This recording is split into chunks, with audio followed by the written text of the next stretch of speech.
Hello les amis! Alors aujourd'hui, je vais répondre à une question qui m'a été posée. Alors, je vous rappelle que si vous avez des questions, si vous voulez que je vous donne des réponses un peu plus personnalisées par rapport à vos problématiques, je vous ai mis juste en dessous un lien où vous pouvez justement partager ce que vous vivez aujourd'hui. Ça me permet moi de créer des vidéos pour vous et de vous donner un maximum d'outils, un maximum d'explications. Ok, alors aujourd'hui, je vais répondre à une question qui, je pense, va parler à beaucoup de femmes ici et d'hommes également. Comment ne pas être affecté par son ego lorsque son ex-partenaire rencontre une autre femme? En prenant soin de toi. En prenant soin de toi. Votre bonheur ne doit jamais, jamais, jamais dépendre de l'extérieur. Votre bonheur ne doit jamais, jamais, jamais dépendre de l'attitude, du comportement, de ce que les autres réussissent ou pas. Ça n'a strictement rien à voir. Votre bonheur dépend de votre état d'esprit, des pensées que vous nourrissez, de votre comportement envers vous-même et jamais, jamais, jamais envers le comportement des autres à l'extérieur. Lorsque votre bonheur dépend de l'extérieur, vous êtes dans une posture de dépendance.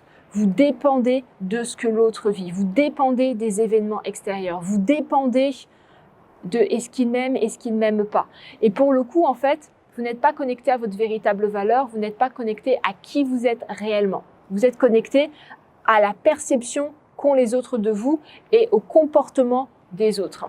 Et en général, quand on est dans ce genre de posture, on porte un masque et on est dans une forme de manipulation. Je fais tout pour plaire aux autres, je fais tout pour être aimé, je fais tout pour que les autres restent auprès de moi, mais en aucun cas, je suis réellement moi-même et en aucun cas, je ne m'écoute réellement. M'écouter réellement m'apporterait quoi? Quand je suis dans une forme de dépendance, m'écouter réellement ne m'apporte rien à part écouter mes propres angoisses. Tu vois, donc tu as besoin de revenir vers toi, d'apprendre à t'écouter, d'apprendre qui tu es réellement, d'apprendre à t'aimer, d'apprendre à prendre soin de toi, de manière à être d'abord dépendante de toi-même, de manière à être dans une forme d'amour inconditionnel envers toi-même. Et là, je t'invite réellement à... Bien évidemment, je pense que si aujourd'hui tu me poses cette question-là, c'est-à-dire que tu dois déjà faire du développement personnel.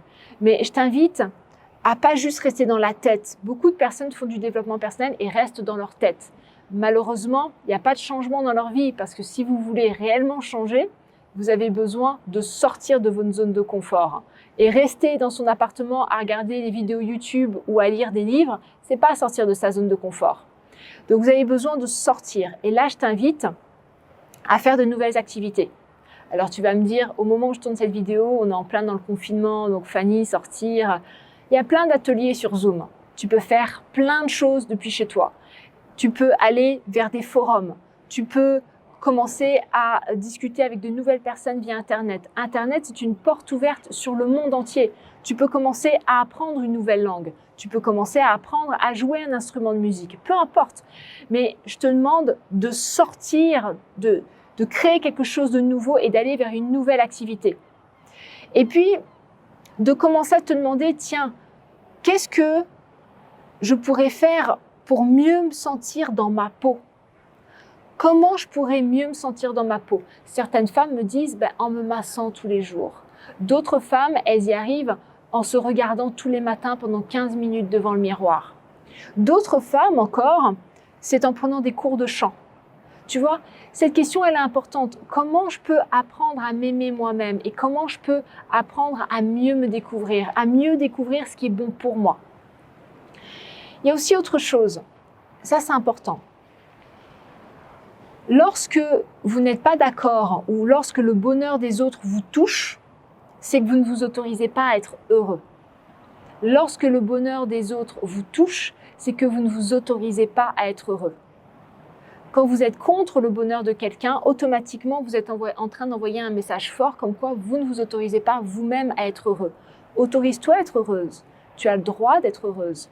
Et souvent, ça demande de passer par le pardon. Le pardon de la relation avec l'autre, le pardon pour toutes les fois où tu n'as pas agi comme tu aurais aimé agir, et le pardon par rapport à l'autre. Il y a 3 pardons à faire. Le pardon par rapport à la relation, le pardon par rapport à l'autre, le pardon par rapport à soi. Et le pardon par rapport à toutes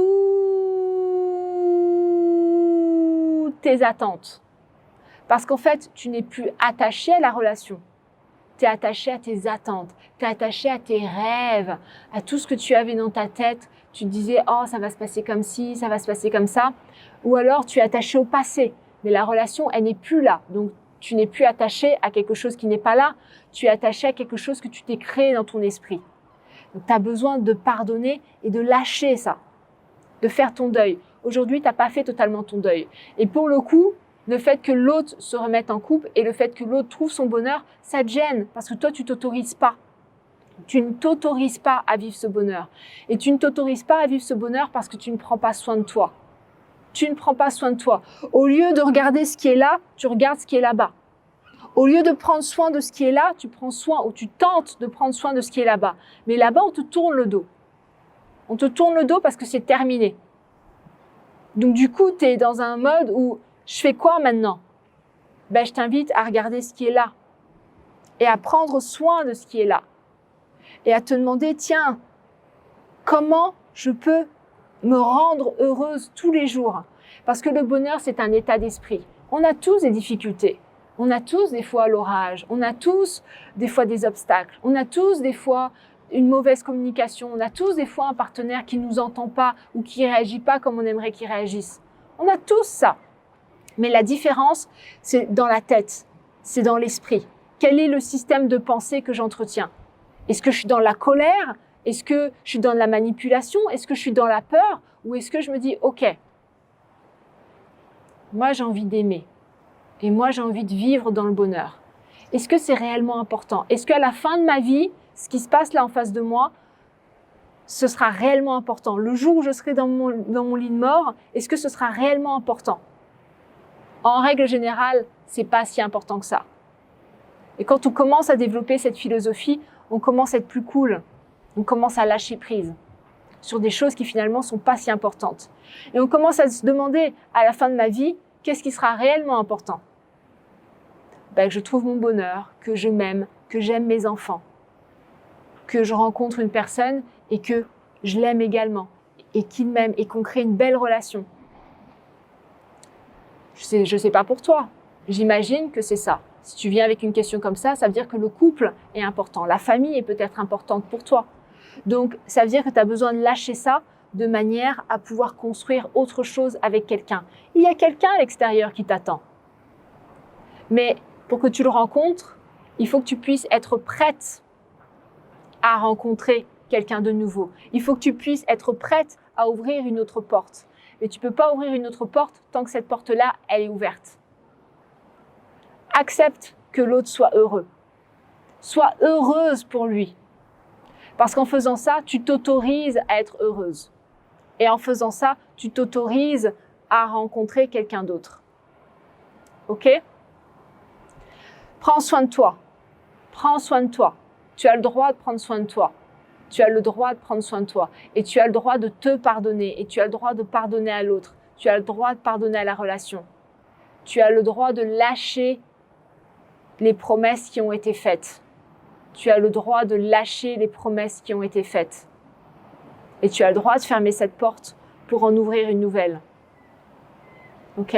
Et tout comme l'autre a le droit d'être heureux avec une autre personne, tu as le droit d'être heureuse avec une autre personne. Mais tu as besoin de revenir vers toi et d'apprendre à t'aimer. Ok? Ben, mettez-moi un petit commentaire en bas, les amis. Dites-moi un petit peu comment ça résonne chez vous.